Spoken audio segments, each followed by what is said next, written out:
Olá, minha irmã, meu irmão, bem-vindo ao nosso canal Falando de Graça. Nós estamos aqui para compartilhar as boas notícias para pessoas imperfeitas. Se você já está acompanhando o nosso canal, já tem visto alguns dos nossos vídeos, eu quero convidar você a curtir esse vídeo, curtir os outros vídeos, compartilhar com seus amigos, seus irmãos em Cristo, pessoas que você queira ouvir, que ouça a mensagem da graça. Você vai lá, compartilha, se inscreve no canal, tem um sininho lá, você aperta para receber as notificações dos próximos vídeos, que nós vamos estar colocando aqui no nosso canal vídeos toda semana para você ouvir um pouco mais da palavra de Deus, do Evangelho da Graça, da mensagem salvadora de Jesus Cristo. E nós estamos convidando você a pensar nesses dias na carta de Pedro, né, nesses nossos últimos vídeos, na primeira carta do apóstolo Pedro. Nós começamos no vídeo anterior falando um pouco sobre como Pedro nos mostra e nos convida a olhar para a nossa verdadeira identidade em Cristo Jesus. Esse é um ponto importante. É uma das coisas mais importantes que todos nós precisamos saber é quem somos em Cristo Jesus. E um dos maiores riscos que corremos neste mundo cercado nesse mundo quebrado pelo pecado é nos esquecermos exatamente quem somos. E na última vez eu falei para vocês, eu quero que você lembre que Pedro afirma que é um apóstolo de Jesus Cristo, e isso já é uma mensagem de graça para nós. Um homem caído, um homem quebrado, um homem que havia negado Jesus, agora é alguém chamado por Cristo para pregar o Evangelho, e ele escreve uma carta a um grupo de cristãos que sofre por sua fé. Mas ele começa também descrevendo esses irmãos como eleitos peregrinos, estrangeiros, ou seja, essas pessoas foram chamadas por Deus para pertencer a Ele, nós fomos chamados por Deus para pertencer a Ele e não mais a este mundo. Mas eu quero convidar você de novo para o capítulo 1, versos 1 e 2, para essa saudação inicial. E eu sei que assim como eu, muitas vezes você passa nessas cartas por essa parte introdutória muito rapidamente sem pensar nas implicações disso tudo para a sua vida e para a minha vida. Mas eu quero que você pense um pouco mais, avalie um pouco mais, porque Pedro quer que ele começa essa carta convidando seus leitores a relembrar quem eles são. É bom lembrar isso. Pedro escreve a carta para pessoas que sofrem por sua fé. A sua intenção, de acordo com o capítulo 5 dessa carta, é dar testemunho da verdadeira graça para que eles se mantenham firmes nela. Ou seja, um modo de se manter firme na graça de Deus é estar consciente cada vez mais, saber cada vez mais que graça é essa. Por isso ele começa a carta descrevendo, falando muito mais sobre os seus leitores do que sobre si mesmo. Ele fala muito mais sobre a identidade desses irmãos do que sobre a sua própria identidade. Ele diz: Pedro, apóstolo de Jesus Cristo, aos estrangeiros dispersos no Ponto, Galácia, Capadócia, Ásia e Bitínia, eleitos segundo a presciência de Deus Pai em santificação do Espírito para a obediência e a aspersão do sangue de Jesus Cristo, graça e paz vos sejam multiplicados. Bom, aqui nós começamos a olhar as bênçãos que Pedro descreve que nós temos porque estamos em Jesus Cristo e que descrevem a nossa identidade. Aqui há um aspecto nesse início de carta daquelas bênçãos que já são nossas, mas que apontam para coisas que ainda não temos, mas que virão com certeza e segurança.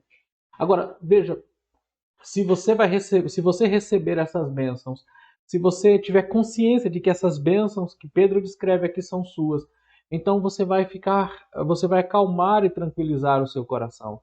Isso será um doce e precioso remédio de Deus para o seu medo, para as angústias, para os sofrimentos, para as dores que há na sua alma. Essas verdades de Pedro foram escritas para nós para também tirar de nós todo desânimo e abatimento. Também vem para trazer cura para a nossa vergonha, acalmar a nossa solidão, tranquilizar esses sentimentos que nos sobrecarregam aqui. Sabe? Uma das coisas que eu vejo no mundo ao meu redor e muitas vezes nas lutas que tenho comigo na minha própria vida é que nós vivemos muito sobrecarregados, meus irmãos e irmãs. Nós vivemos oprimidos por preocupação em demasia, a gente fica desanimado, a vida não é fácil. A vida neste mundo é quebrada e quando tudo parece que caminha bem, há algo que surge como um dilúvio que vem sobre a nossa cabeça e tira a nossa paz. E eu sei que você e eu nós passamos por coisas difíceis e vamos passar por muitas delas ainda. Mas é por isso que é tão importante você saber quem você é e o que Deus já te deu em Cristo Jesus.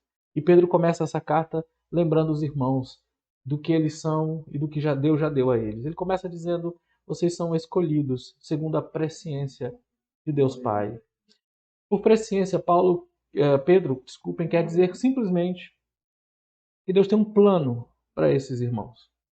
Que Deus tem um projeto e que esse projeto implica em que Deus os ama.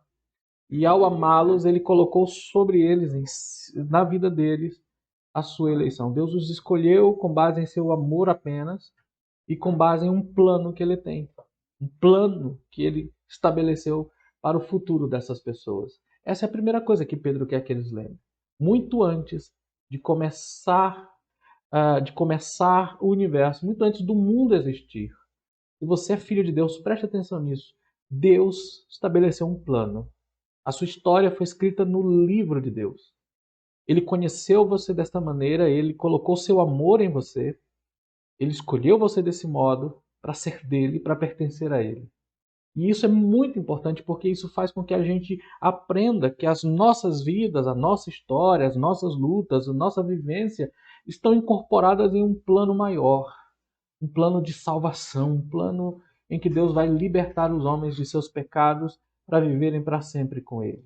Isso é muito importante porque é preciso entender de imediato, querido, que para que você viva vitoriosamente neste mundo, você precisa entender que isso não tem a ver com a sua história individual, mas você precisa ter uma mentalidade que você agora faz parte da história de Deus, de que Deus tem um plano. E essa história nos encoraja, essa história nos define. Nós fomos escolhidos pelo amor de Deus para fazer parte do povo de Deus, para a glória de Deus. É assim que eu devo viver. Eu devo viver com o aspecto do plano de Deus na minha vida. E isso me dá esperança. Dá a você, a você e a minha esperança. Deus colocou o seu amor sobre nós e nos separou para si. Depois ele diz que nós fomos escolhidos também em santificação do Espírito. Essa frase aqui poderia nos dar muito tempo para pensar. Gastaríamos um bom tempo pensando nessa história de santificação do Espírito. Mas o que isso quer dizer? Quer dizer que Deus ele não apenas me perdoou. Não bastava me perdoar, pura e simplesmente. Ele fez mais do que isso. Mesmo perdoado, você e eu sabemos, há pecado em mim, há pecado em você. Não há ninguém na igreja, sinceramente, nem fora dela, que não diga que não é um pecador. Se tem uma noção muito baixa do pecado em sua vida, porque não entendeu ainda a santidade de Deus e a natureza do seu próprio coração. Ainda há pecado em mim, ainda há pecado em você, ainda há pecado vivendo dentro de nós. E ele precisa então nos separar e habitar dentro de nós pelo seu Espírito, não apenas para nos capacitar a fazer o que é certo, mas para derrotar progressivamente, diariamente o pecado e nos transformar cada vez mais à imagem de Jesus. É isso que essa palavra santificação significa. Significa que Deus está trabalhando, fazendo a sua obra dentro de mim e de você. Mesmo naqueles dias em que você não tem o bom senso, eu e você não temos o bom senso de reconhecer que essa obra está operando em nós, mesmo ali, Deus está operando, Deus está ativo para o meu e o seu benefício espiritual. Ele não vai parar essa obra, ela vai continuar até o fim. E ele nos separa para sermos obedientes a Cristo. Em obediência a Cristo, veja, para a obediência e a aspersão do sangue de Jesus. Isso quer dizer que agora esse é o meu propósito e o seu propósito. Porque Deus nos escolheu com um plano bem definido e nos separou de maneira poderosa pelo Espírito. Ele nos fez submissos a Jesus. Jesus agora define o que é certo e errado para mim. Não é você que define o que é certo e errado, é Deus, Jesus que define para você o que é certo e errado. Mas não só isso, Deus não apenas diz a você o que você deve fazer, mas agora, pelo poder do Espírito, nós somos capacitados. Nos é dado o poder para fazer a vontade, os mandamentos, a vontade e a ordem de Jesus Cristo. Pense sobre isso. Cada mandamento de Jesus, cada mandamento que ele dá a você, é acompanhado por sua graça fortalecedora e transformadora que o ajuda a viver como ele quer. Você pode viver de uma nova maneira. Eu não tenho que ceder à minha velha maneira. Você não tem que ceder à sua velha maneira. E mesmo que você ceda, há aspersão do sangue. Veja que é para a obediência a aspersão do sangue. acho essa frase maravilhosa. Este é o poder purificador da obra de Deus. O pecado é uma mancha irremovível se não fosse o sangue de Jesus Cristo, o sangue purificador. Então eu não tenho que viver com vergonha. Eu não preciso viver com medo, com pavor. Eu não preciso me esconder, eu não tenho que me esconder, eu não tenho que negar o meu pecado.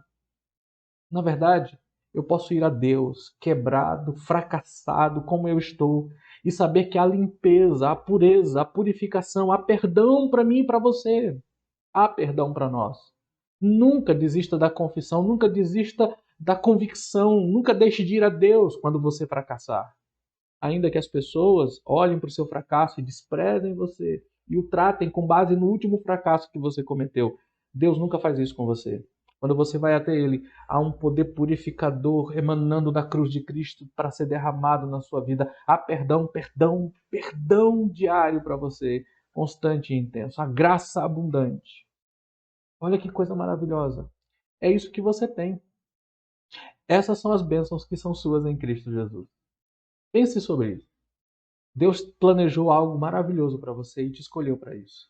Deus está trabalhando ativamente para te transformar mais e mais à semelhança de Jesus Cristo. Você e eu recebemos uma compreensão do que é certo e poder para fazer o que é certo, porque fomos colocados debaixo do governo de nosso Senhor Jesus Cristo. E quando há essa disposição e poder e eu fracasso nessa disposição e poder, há limpeza para mim e para você, até que esse coração seja totalmente puro na volta de Jesus. Isso é o que você é em Cristo. Isso é o que você tem em Jesus Cristo.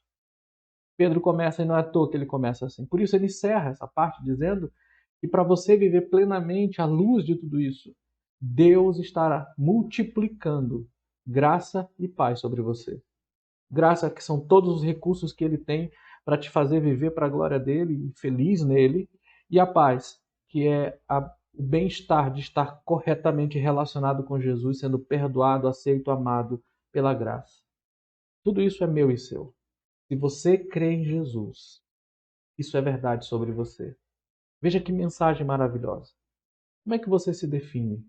Quando você está frustrado, angustiado, quando há lutas, problemas e vergonha, você se esquece de que Deus te escolheu com um plano? Você se esquece que Ele veio habitar em você pelo Espírito para te transformar? Você esquece que Ele colocou você debaixo do governo de Cristo, te habilitando a viver para Ele? E você se esquece que mesmo nos teus fracassos há um incrível perdão e a graça abundante para você? Não esqueça. Não faça isso. Lembre-se de quem você é. Lembre-se do que Deus já te deu.